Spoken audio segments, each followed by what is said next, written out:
Hello students, how are you? કેમ છો? મજામાં? Very good.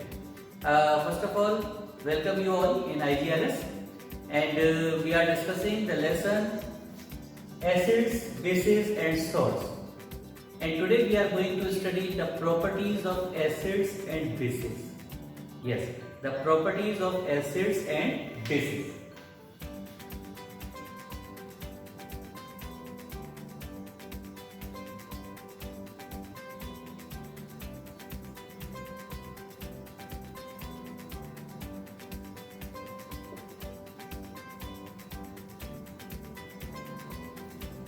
Properties will be of two kinds: physical properties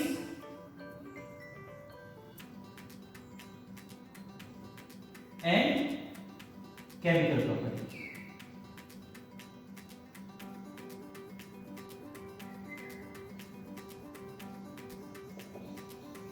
Physical properties we have discussed earlier.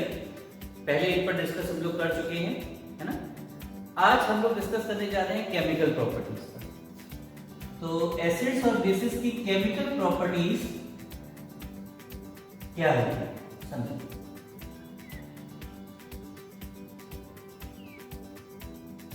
Chemical properties of acids and bases.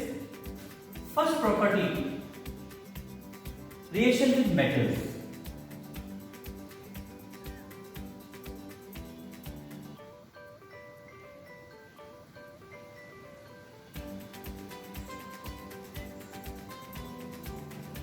Generally, metals having basic character, ठीक है? Metals basic character वाले होते हैं, so that they react with the acids. Okay? तो when metals react with acids, हम लोग three acids की reaction कराते हैं, जैसे HCl, H2SO4, HNO3.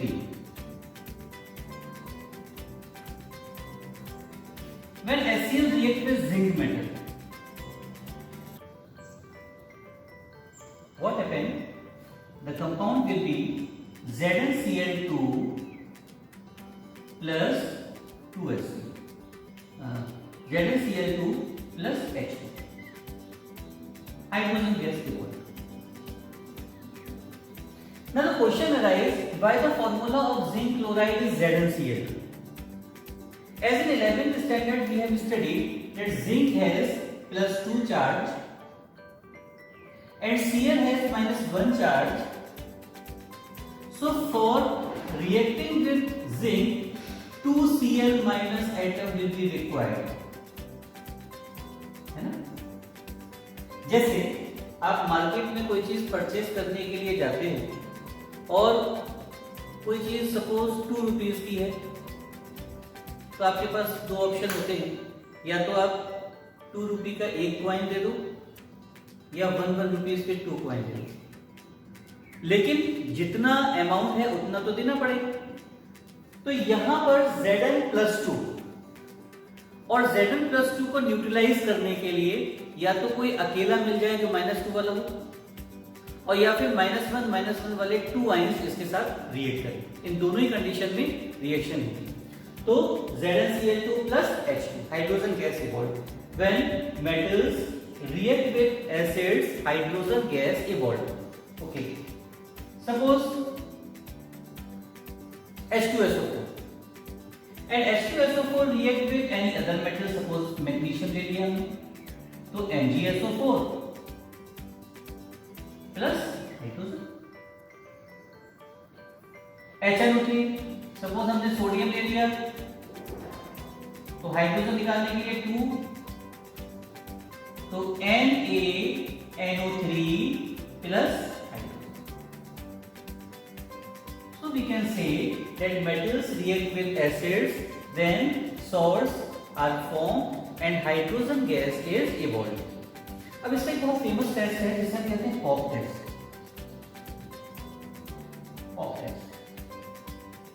What is Hop test? Suppose एक टेस्ट ट्यूब है,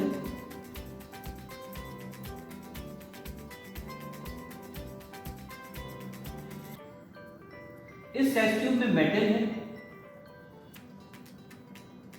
और इसमें आपने एसिड डाल दिया, क्या हुआ? मेटल्स ने एसिड से रिएक्शन की और रिएक्शन करने के बाद हाइड्रोजन गैस इवॉल्व हुई।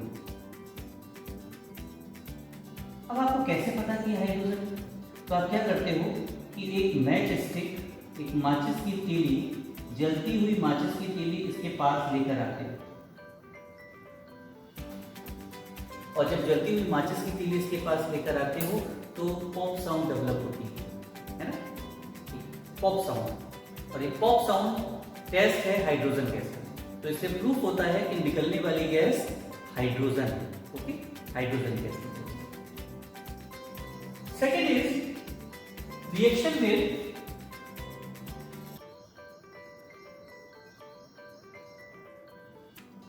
metal carbonates and bicarbonates.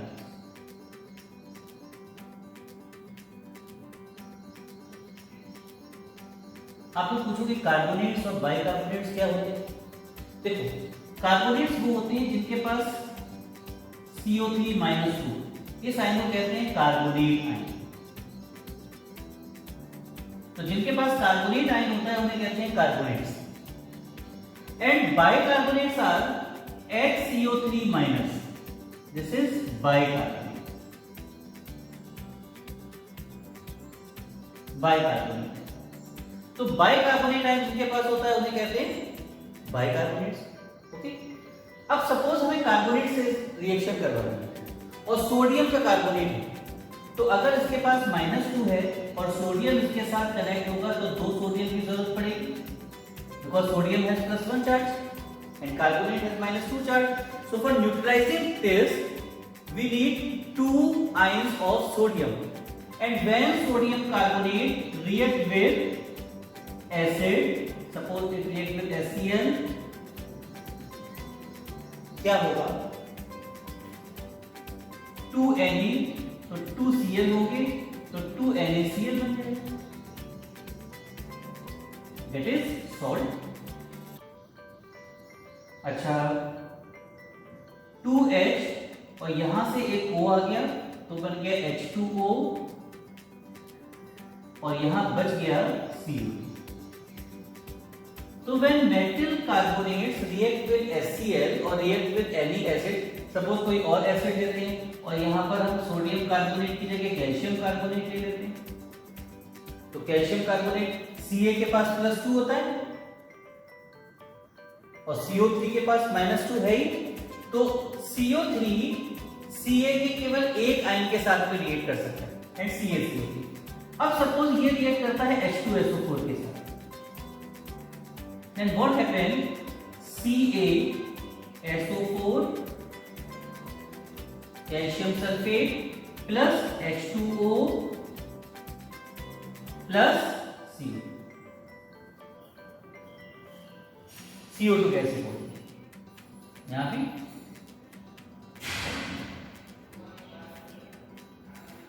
अब बात कर लेते हैं बाइकार्बोनेट की।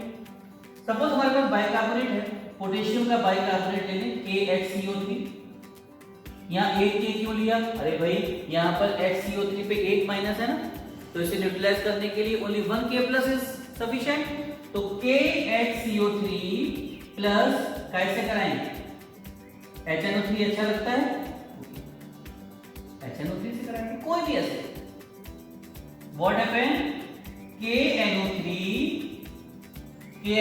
इज पोटेशियम नाइट्रेट है ना, प्लस H2 और यहां से एक O, that is H2O plus CO2, carbon dioxide gas evolve. और कोई लेते हैं magnesium bicarbonate MgHCO3 whole twice. अरे भाई होल ट्वाइस क्यों लिया? इसलिए लिया because magnesium has +2 valency and bicarbonate ion has only 1 valency. So for neutralising Mg+2, 2 ions of bicarbonate is required. That's why we take 2 ions of HCO3 whole twice. And if we react this with, कैसे कराएं? चलो H2SO4 से करा दें। Okay, तो MgSO4 plus H2O plus देखो 2H4H हो गए, तो 2H2O और 2CO2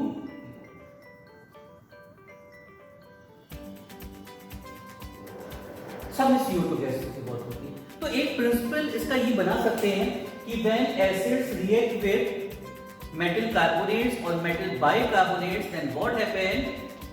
Salts, water and CO2 gas is formed. अब क्वेश्चन उठता है कि can we prove that the evolved gas is CO2? क्या हम प्रूव कर सकते हैं कि CO2 गैस निकल रही है? तो टेस्ट फॉर CO2 इधर कर दे बच्चों, दिखेगा टेस्ट फॉर CO2। हम कैसे टेस्ट करेंगे? तो एक एक्सपेरिमेंट से हम लोग टेस्ट करते हैं। ओके, एक एक्सपेरिमेंट करते हैं, उससे हम टेस्ट करते हैं। So students,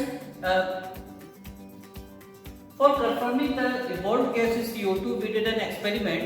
what we do, we take calcium carbonate, react with H2SO4 and the evolved gas when passed into the solution of lime water. Then you can see the lime water turns milky. Okay, lime water कैसा हो गया? This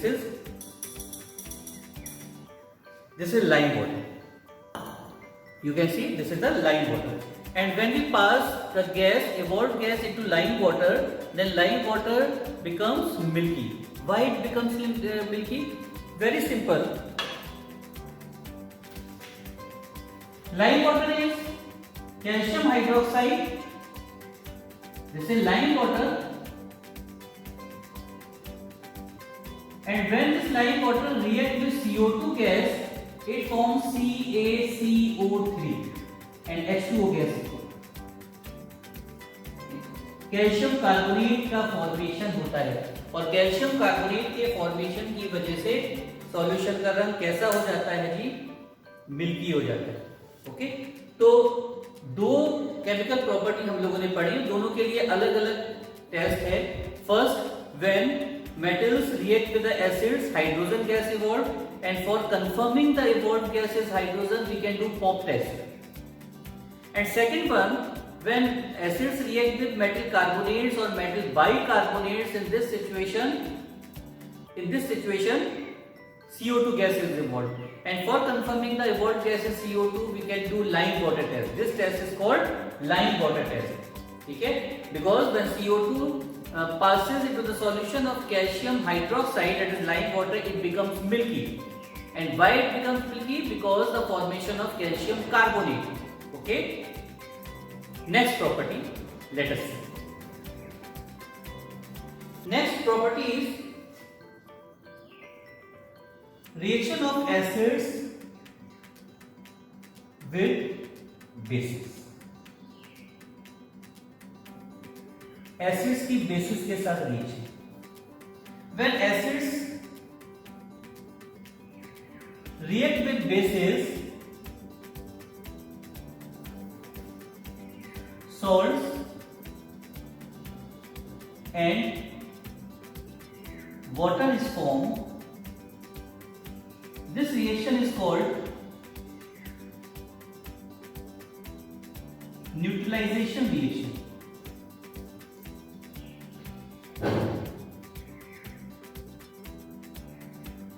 Neutralization reaction. For example, when HCl react with NaOH, NaCl and H2O is formed, salt and water. Okay. H2SO4 when react with ZnOH whole twice, zinc hydroxide, ZnSO4 plus 2H2O is formed. HNO3 when react with KOH, KNO3 plus H2O is formed, salt, water, salt, water. This reaction is called neutralization reaction. Okay, so neutralization reactions are those reactions in which acids react with bases to form salt and water. Okay, next is reaction with metal and non-metal oxide. देखो बच्चों, एक होते हैं metal oxide,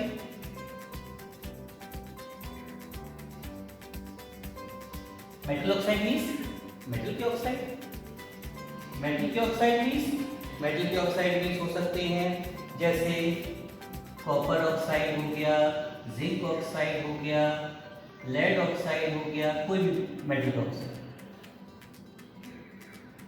non metal oxide,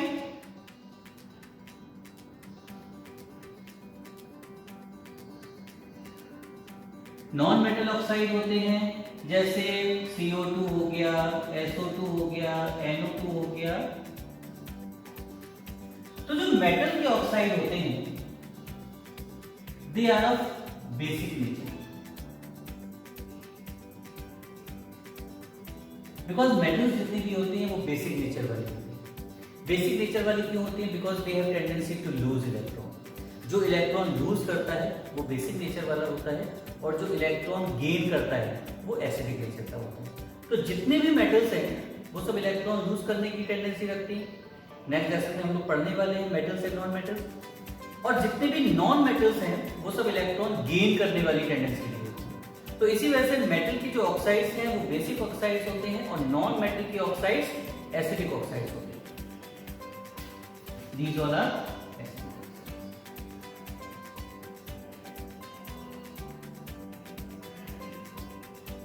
And because of basic nature, acidic. Because of basic nature, they react with acids, and because of acidic nature, they react with. For example, अगर हम copper oxide इसके हम 2HCl के साथ में reaction कराते हैं तो बनता है CuCl2 plus H2. Cupric chloride का ग्रीनिश ब्लू कलर होता है.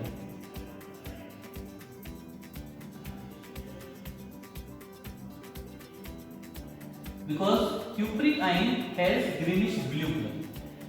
तो एक क्वेश्चन ये भी आता है कि when HCl gas HCl react with copper oxide, then the solution becomes greenish blue. Why? Because of the formation of cupric oxide, cupric chloride. Because cupric chloride having cupric ion having greenish blue color.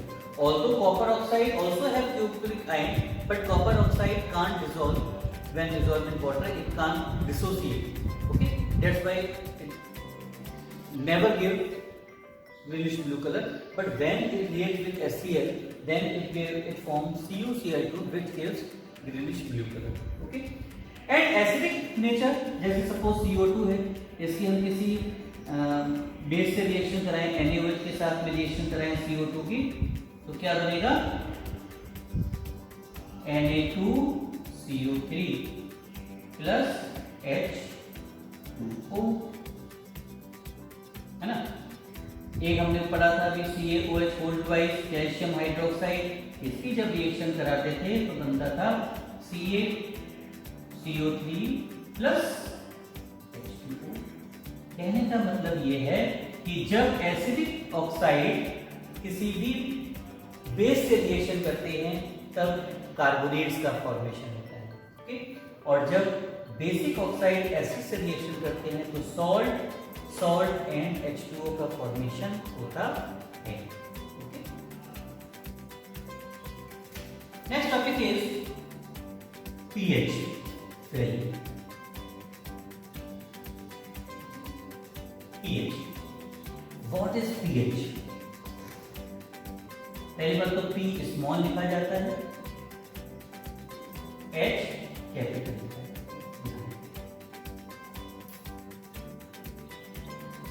P stand for German word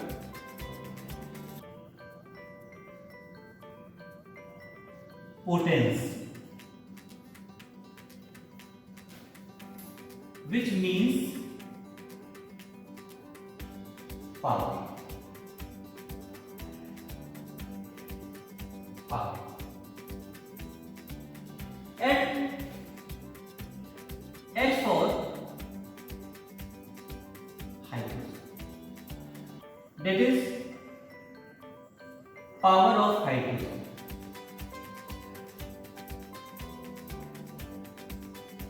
The potence of hydrogen. Power of hydrogen, the potence of hydrogen. What is pH? pH is a qualitative analysis, is a quantitative analysis by which we can analyze whether the given solution is acidic or basic. देखो दो तरह की analysis होती है, एक होती है qualitative analysis and second one is quantitative analysis. Qualitative analysis only tells whether it is yes और नो, है या नहीं.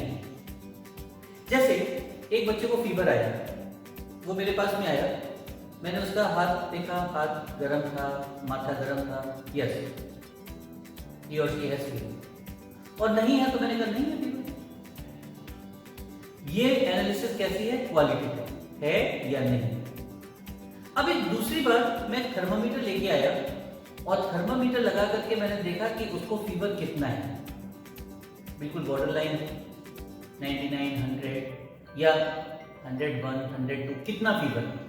This is quantitative analysis. जब उसकी क्वांटिटी के बेस पर स्टडी करते हैं तब होती है क्वांटिटेटिव एनालिसिस. और जब केवल एक आइदर और की वे में बात करते हैं, है या नहीं है, तो उसे कहते हैं क्वालिटेटिव एनालिसिस. एक व्यक्ति डॉक्टर के पास गया और डॉक्टर के पास जाकर के बोला मुझे भूख नहीं लगती, मुझे थकावट रहती है, शरीर गिरा गिरा रहता है, कुछ काम करने को मन नहीं करता, कुछ बोलने को मन नहीं करता, मन करता है सोते रहो. तो डॉक्टर ने देखा, आंखें देखी, नेल्स देखे, क्या लगता है हीमोग्लोबिन की कमी है. This is the qualitative analysis, कमी है. बट फिर उसने क्या किया, ब्लड टेस्ट के लिए लिखा, पैथोलॉजी में ब्लड टेस्ट कराया, उसमें एक्चुअल हीमोग्लोबिन की वैल्यू निकल करके आई, वो है क्वांटिटेटिव एनालिसिस कि कितना है.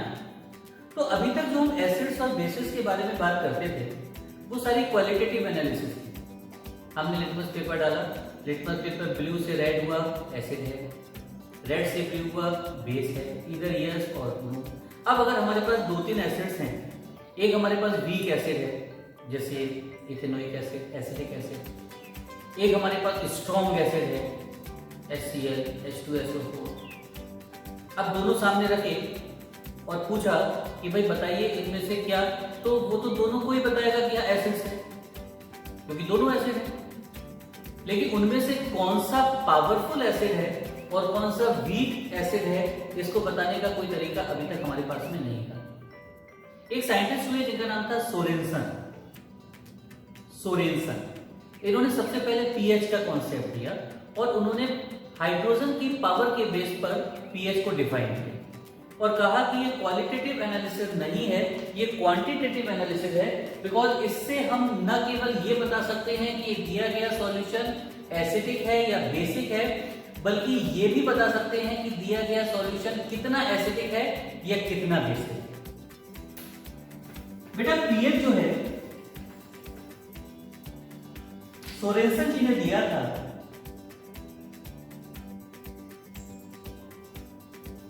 और पीएच हाइड्रोजन आयन कंसंट्रेशन पर डिपेंड करता है, H+ आयन कंसंट्रेशन पर डिपेंड करता है. जब आप लोग 11th में आओगे तो उसको बहुत डिटेल में पढ़ोगे, अभी मैं तुम्हें केवल समझाने तुम्हारे सिलेबस के अकॉर्डिंग बता रहा हूं. H+ आयन कंसंट्रेशन पर डिपेंड करता है और H+ आयन कंसंट्रेशन 10 की नेगेटिव पावर पर डिपेंड करती है. 10 की नेगेटिव पावर -1, -2, -3, -4, -5, -6, -7, -8, -9, -10, -11, -12, -13 and -14.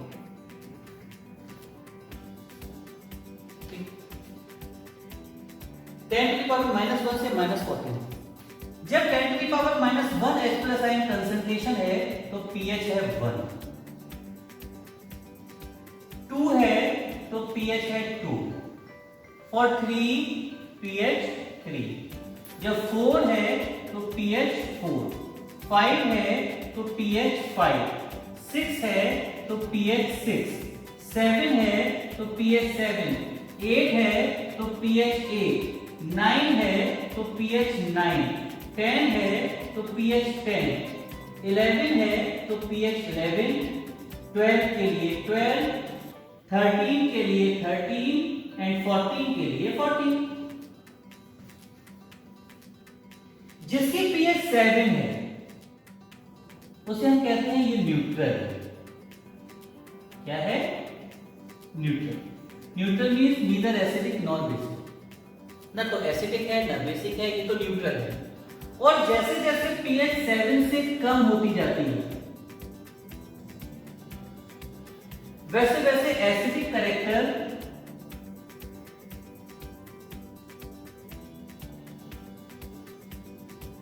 इंक्रीज होते जाते हैं, और जैसे जैसे pH 7 से बढ़ती जाती है वैसे वैसे बेसिक कैरेक्टर इंक्रीज होते जाते हैं। अब अगर मैं आपसे कहूं कि बताइए 10 to the power -6 जिसकी pH है वो स्ट्रॉन्ग एसिड है, या 10 to the power -2 जिसकी pH है वो ज्यादा स्ट्रॉन्ग एसिड है? ऑब्वियसली आप कहोगे कि 10 to the power -2 pH जिसकी है वो स्ट्रॉन्ग एसिड है। क्यों? क्योंकि भाई हम जानते हैं कि जैसे जैसे 7 से कम होते जाते हैं वैसे वैसे एसिडिक स्ट्रेंथ बढ़ती जाती है। तो क्वांटिटेटिव एनालिसिस आ गया, मींस अगर आपके पास कई सारे एसिड्स हैं और उन कई सारे एसिड्स की आपने pH फाइंड की, और pH फाइंड करने के बाद आपसे पूछा गया तो आप बताओगे कि भाई इसकी 10 की पावर -7 है, ये तो न्यूट्रल है, इसकी 10 टू की पावर -6 हो गई तो थोड़ा सा एसिडिक कैरेक्टर 5 में और ज्यादा, 4 में और ज्यादा, 2 में और ज्यादा, और 10 टू की पावर -1 है तो सबसे ज्यादा स्ट्रॉन्ग एसिड।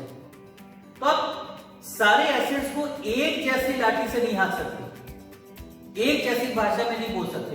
आप सारे एसिड्स को बता सकते हो कि which is the strong acid and which one is the weak acid.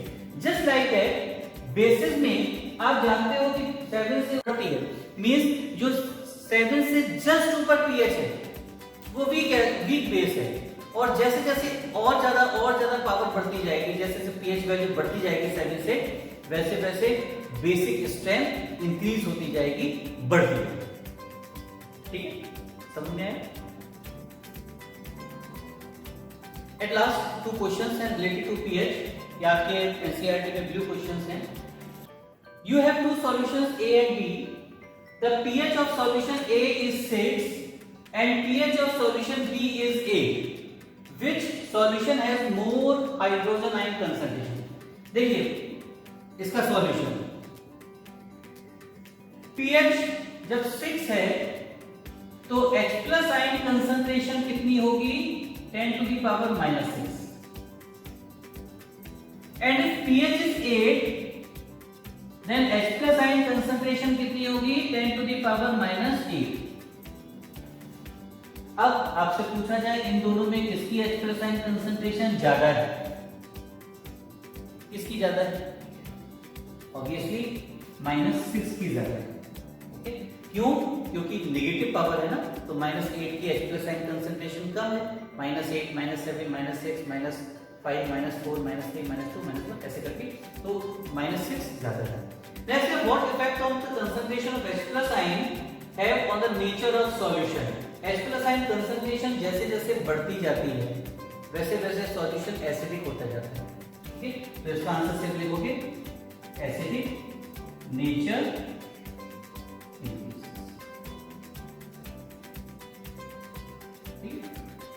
तो आज इतने रखते हैं बच्चों, और कोई अगर क्वेश्चन है तो you can ask me. Okay, thank you so much, have a nice day, bye bye.